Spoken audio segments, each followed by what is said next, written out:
श्रीमती ईरानी जी।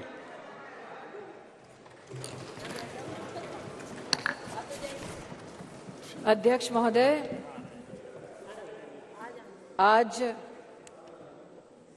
इस सभागार में मां भारती का नमन कर मेरे संसदीय क्षेत्र के हर एक नागरिक का आभार व्यक्त कर मैं भारत के नव भारत के निर्माण की सृजन की सबसे सशक्त नींव नारी शक्ति वंदन अधिनियम को इस सदन में सर्वप्रथम प्रणाम करती हूं और विशेषतः देश के प्रधान सेवक का वंदन एवं अभिनंदन करती हूं। कल की तारीख जब ये अधिनियम आदरणीय कानून मंत्री ने राष्ट्र के सम्मुख प्रस्तुत किया,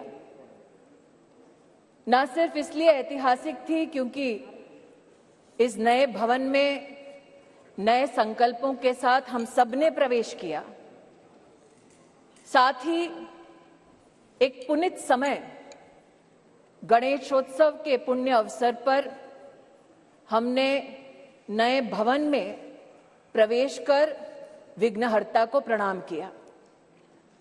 लेकिन अगर विघ्नहर्ता के सृजन की, आराधना की मूल भावना को देखें तो गणेश जी का स्वरूप अपने आप में अपनी मां के हाथों से सृजित है और मां के प्रण ने, मां की तपस्या ने गणपति जी में प्राण दिए, यह उसका सबसे बड़ा प्रतीक है। हमारी सभ्यता में यह भी मान्यता है कि नव भवन में जब प्रवेश होता है तो पहला पैर, पथ पर पहला आगमन घर की लक्ष्मी का होता है।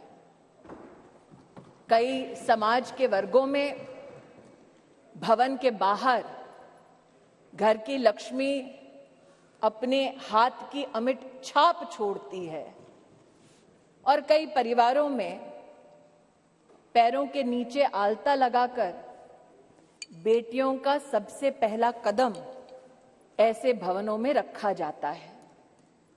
और अगर संविधान की मर्यादा की दृष्टि से देखें तो लक्ष्मी ने संवैधानिक स्वरूप लिया है इस अधिनियम के माध्यम से, जिसके लिए मैं सरकार का, इस सदन का और पीठ का विशेषतः आभार व्यक्त करती हूं। आज चर्चा में कई महानुभावों ने श्रद्धेय अटल बिहारी वाजपेयी जी का नाम लिया और साथ ही आदरणीय देवी गौड़ा जी को भी आभार वंदन किया। ये भी सत्य है कि मुझसे पूर्व की वक्ता ने राष्ट्र को जब गुलामी से स्वतंत्रता मिली तब क्या महिलाओं की परिस्थिति थी उसका उल्लेख किया कि हां, तब भी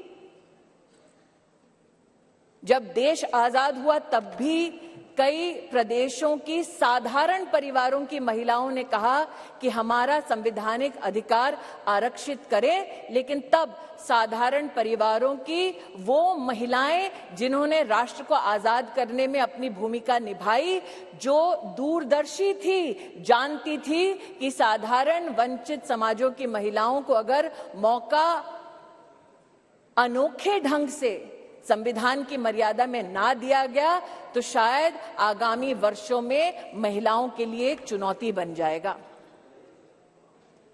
आज मैं उन महिलाओं की दूरदर्शी सोच को वंदन करती हूं।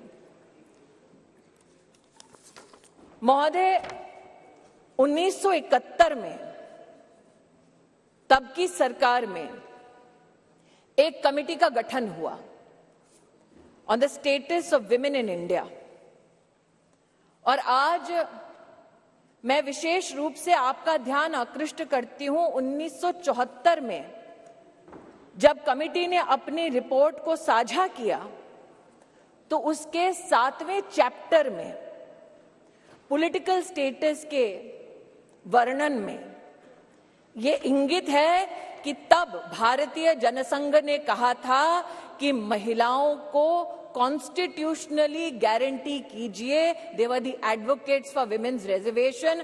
आज जनसंघ के उन नेताओं को, उन चिंतकों को मैं आभार व्यक्त करती हूं। ये मेरा सौभाग्य है कि मैं भारतीय जनता पार्टी की एक साधारण कार्यकर्ता हूं, जिसको मेरे संगठन ने असाधारण मौके दिए ताकि मैं संगठन के माध्यम से संविधान की मर्यादा में अपने राष्ट्र की, समाज की सेवा कर सकूं।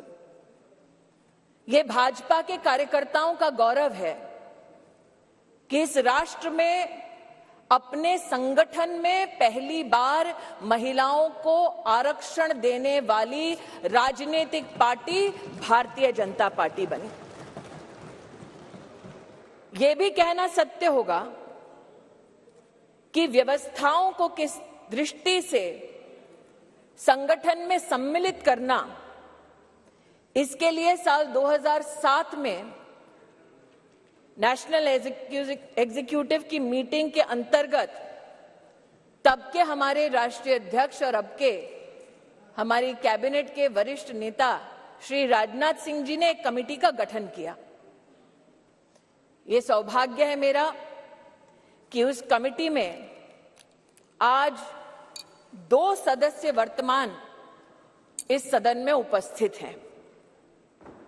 आज उस कमेटी जिसकी अध्यक्षता श्रद्धेय सुषमा स्वराज जी ने की, आज उस कमेटी की एक और सदस्य जिनका देहांत हो चुका है, किरण माहेश्वरी जी, और जो संगठन में आध्यात्म की दृष्टि से मेरे मार्गदर्शक रहे, ऐसे श्रद्धेय बाल आपटे जी हमारे बीच नहीं हैं। मैं उनके योगदान के लिए उनको नमन करती हूं। यह भी उचित होगा अध्यक्ष जी कहना कि उस कमेटी में नजमा हिप्तुल्ला जी थी, उनका आभार वंदन करती हूं। सुमित्रा महाजन जी थी, जिन्होंने बार बार लगातार अपनी पुण्य भूमि से, इंदौर से चुनाव जीतकर हम सबका गौरव बढ़ाया। उन्होंने स्पीकर की भूमिका में महिलाओं का राष्ट्र भर में गौरव बढ़ाया। मैं ताई की अनुपस्थिति में ताई को प्रणाम करती हूं। और कमेटी में 2 और महानुभाव थे जो विद्यमान है वर्तमान के सदन में, जिन्होंने महिला आरक्षण भाजपा के संगठन में कैसा हो उसको सुनिश्चित किया, जो आज मोदी सरकार के मंत्री हैं, आदरणीय किशन रेड्डी जी और किरण रिजिजू जी। मैं आपको भी आभार व्यक्त करती हूं। महोदय, they say success has many fathers and failure has none। और इसीलिए कल जब ये प्रस्ताव सदन में आया तो कुछ लोगों ने कहा हमारा बिल है, कुछ लोगों ने कहा हमने चिट्ठी लिखी, कुछ लोगों ने कहा कि ये पूरा का पूरा संवैधानिक निर्माण हमारा था। आज ऐसी एक सम्मानित नेत्री ने सदन में अपना वक्तव्य रखा, लेकिन उनका मैं एक विशेष रूप से आभार व्यक्त करती हूं कि 2 विषयों पर उन्होंने ऑन रिकॉर्ड स्पष्टीकरण दिया है। हमको बार बार बतलाया जाता कि एक विशेष परिवार ने 73rd, 74th amendment to the constitution पारित करवाया। आज मैं आभार वंदन करती हूं कि पहली बार स्पष्टता हुई इस सदन में उनके द्वारा कि ये पुण्य काम पीवी नरसिम्हा राव जी ने किया, जिनके मरणोपरांत उनके ही पार्टी के हेडक्वार्टर में उनको नमन करने का मौका नहीं दिया गया। दूसरा, ये कथन कि अभी क्यों नहीं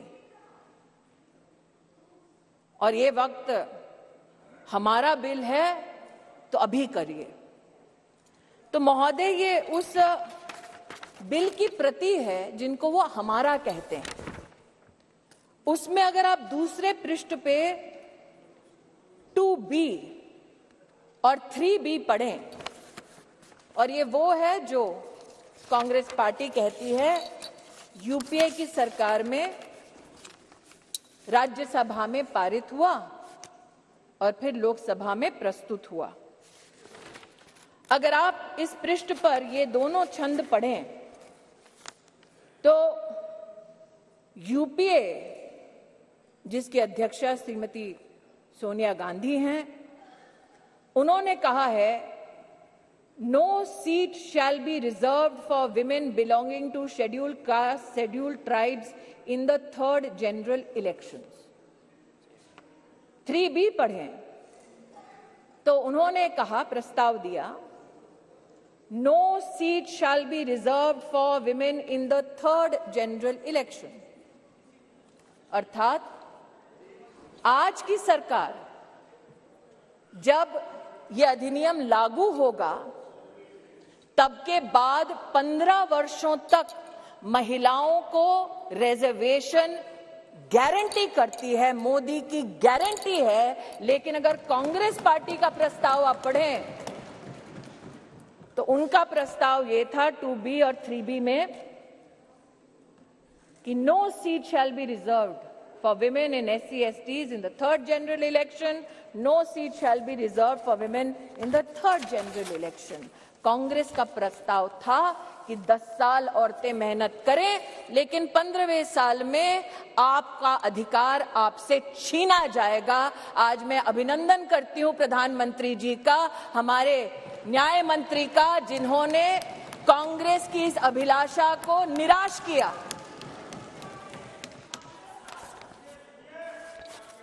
फिर इनका ये वक्तव्य कि आप अभी क्यों नहीं कराते। महोदय, हम जानते हैं कि संविधान को छिन्न भिन्न करना ये कांग्रेस की पुरानी आदत है, लेकिन आज अगर आप इसी गरिमा में संविधान के अनुच्छेद 82 को पढ़ें, 82, ये किताब नहीं है संविधान का, मेरे हाथों में, तो आपके लिए किताब होगी, हमारे लिए पूजनीय है, संविधान है ये।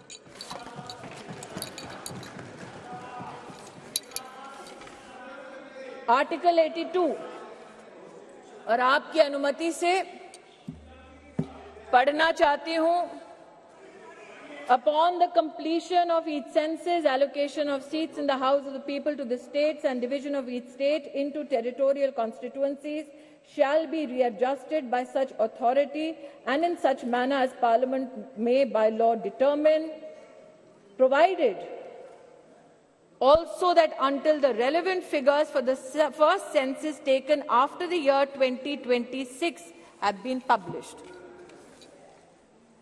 तो क्या ये विपक्ष के नेताओं का मत है कि जो संवैधानिक प्रक्रिया इंगित है संविधान में, उसकी अवहेलना हो? Should we not abide by the Constitution? Is that the position taken by leaders of the opposition parties? That is my humble suggestion and submission. फिर यह आरोप लगाया गया कि आप ओबीसी और मुस्लिम रिजर्वेशन क्यों नहीं देते।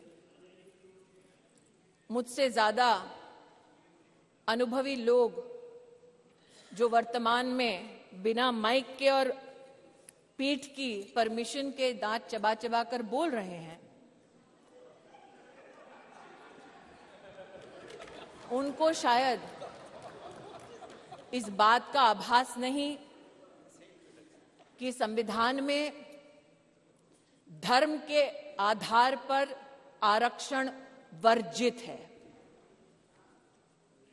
इसलिए मैं आज आपके माध्यम से महोदय आग्रह करना चाहती हूं कि ये भारत वो भारत है जहां पर आज लोगों के पास व्यवस्थाएं डिजिटली भी पहुंची हैं, और इसीलिए हमारे देश के नागरिक जिस प्रकार से विपक्ष भ्रमित करने का प्रयास कर रहा है, उस भ्रम में ना फंसे, इसलिए तथ्यों का रिकॉर्ड पर आना उचित है। जो आज इस सभागार में बिना पीठ की अनुमति के आते ही एक शब्द का उच्चारण कर रहे हैं, इनकी राजनीतिक पृष्ठभूमि देखी जाए तो महिला के साथ विधानसभा में क्या आचरण करने का इनका इतिहास है। ऐसे लोग आज महिला की मर्यादा पर टिप्पणी ना करें तो इस सदन की शोभा बढ़ेगी। जो जानना चाहते हैं साफ साफ क्या बोलना चाह रही हूं, वो ये कि राष्ट्र सरकार के इस फैसले को स्वीकार करते हुए नारी शक्ति वंदन अधिनियम को समर्थन देती है। राष्ट्र की महिलाओं के संवैधानिक सशक्तिकरण में अगर विपक्ष रोड़ा ना बने तो हम कृतज्ञ होंगे। महोदय, आज जिन लोगों ने इसको जुमला कहा और कहा कि हम चिट्ठियां लिख रहे थे इसलिए काम हुआ, कम से कम उन्होंने इस बात को स्वीकार किया कि सरकार में प्रधान सेवक ऐसा कि इतने विराट दिल का कि आप उनके साथ पक्षपात करते रहे। जब आपके साथ सत्ता थी आप बार बार उनका अनादर अपमान करते रहे, लेकिन उन्होंने बड़ा दिल दिखाकर आपके हर कम्युनिकेशन को पढ़ा, आपसे चर्चा की।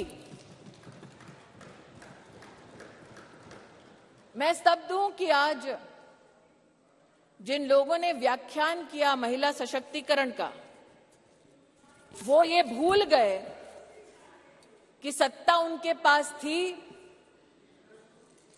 चमन उन्होंने लूटा, वरना आज जैसा कि प्रधानमंत्री जी ने कहा कब का ये गुलिस्तां हो चुका होता और हम जो साल 2014 में माननीय प्रधानमंत्री जी के नेतृत्व में देश की सेवा के लिए अनुग्रहित भाव से इस सदन में आए, हमने तब से लेकर अब तक महिला उत्थान के लिए विभिन्न इकाइयों के माध्यम से, योजनाओं के माध्यम से प्रयास किए। इस सदन में महिलाओं के लिए टॉयलेट्स बनाने की बात हुई, इस सदन में महिला को किस प्रकार से घर दिलवाया उसकी बात हुई, लेकिन महिला सशक्तिकरण माननीय प्रधानमंत्री जी के लिए एकमात्र टर्म से संबंधित, योजना से संबंधित संकल्प नहीं।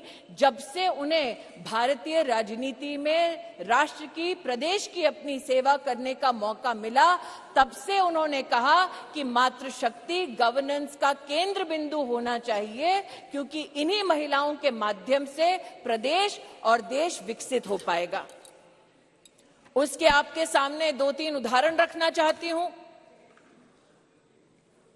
एक, साल 2006 में जब माननीय प्रधानमंत्री जी के पास प्रदेश में मुख्यमंत्री की जिम्मेदारी थी तो उन्होंने जेंडर इक्विटी की पॉलिसी बनाई, लेकिन मात्र पॉलिसी तक सीमित नहीं रहे, अपने 10 अलग अलग विभागों के माध्यम से उन्होंने जेंडर बजट को भी प्रस्तुत किया। और जो आज कह रहे हैं कि मुद्दे पे आओ, तो मुद्दे की बात ये कि जब उनकी सरकार थी तो जेंडर बजट की दृष्टिकोण से साल 2013-14 का आंकड़ा था 90,000 करोड़ और मोदी की सरकार में 23-24 का जेंडर बजट अगर आप देखें तो वो है 2,23,000 करोड़। ये मुद्दे की बात पर आना चाहते हैं। मुद्दे की बात ये कि जब प्रधानमंत्री जी के पास प्रदेश की जिम्मेदारी थी तब उन्होंने बेटियों की शिक्षा के लिए अपने आप को समर्पित किया। ड्रॉप आउट रेट 18% था। प्रधानमंत्री जी के मुख्यमंत्री के कार्यकाल में ड्रॉप आउट रेट 1% हुआ और आज प्रधानमंत्री की जब उनको जिम्मेदारी मिली है तो राष्ट्र के इतिहास में पहली बार राष्ट्रीय शिक्षा नीति में महिलाओं के लिए अलग से फंड का, जेंडर इंक्लूजन फंड का प्रावधान करने वाली सरकार नरेंद्र मोदी की सरकार है। ये कहते हैं मुद्दे पर आओ, तो मुद्दा ये कि जब प्रधानमंत्री जी के पास प्रदेश की जिम्मेदारी थी तो उन्होंने ई ममता एक कार्यक्रम शुरू किया ताकि गर्भवती माताएं, बच्चे उसके माध्यम से सरकारी व्यवस्था से उनका बेनिफिट ट्रैक हो सके, कौन वंचित है उस तक हम पहुंच सके। और आज नरेंद्र मोदी जब देश के प्रधानमंत्री हैं तो राष्ट्र के इतिहास में पहली बार पोषण ट्रैकर के माध्यम से देश के 7.5 करोड़ बच्चे और 2.5 करोड़ महिलाओं को पोषण अभियान के माध्यम से डिजिटली सेवा पहुंचाई जाती है। ये कहते हैं मुद्दे की बात पर आओ, तो मुद्दा ये कि जब प्रधानमंत्री जी के पास प्रदेश की जिम्मेदारी थी तो उन्होंने मां वात्सल्य योजना की शुरुआत की, जहां महिलाओं को लगभग 1.5 लाख रुपए के माध्यम से जिनकी एनुअल इनकम थी उनको 4 लाख से ज्यादा की मेडिकल ट्रीटमेंट सरकारी व्यवस्थाओं में देने का काम नरेंद्र मोदी जी ने किया। और आज आयुष्मान भारत योजना के चलते 10 करोड़ गरीब परिवार, 10 करोड़ गरीब महिलाओं को सुविधा, 24,000 से ज्यादा अस्पतालों में, 1,60,000 से ज्यादा स्वास्थ्य केंद्रों में सेवा देने वाली सरकार मोदी की सरकार है, भाजपा की सरकार है। इसलिए जो कहते हैं कि महिला सशक्तिकरण मात्र आज एक चुनावी मुद्दा है, उनसे कहना चाहती हूं, नरता का आदर्श तपस्या के भीतर पलता है, देता वही प्रकाश आग में जो अभित जलता है।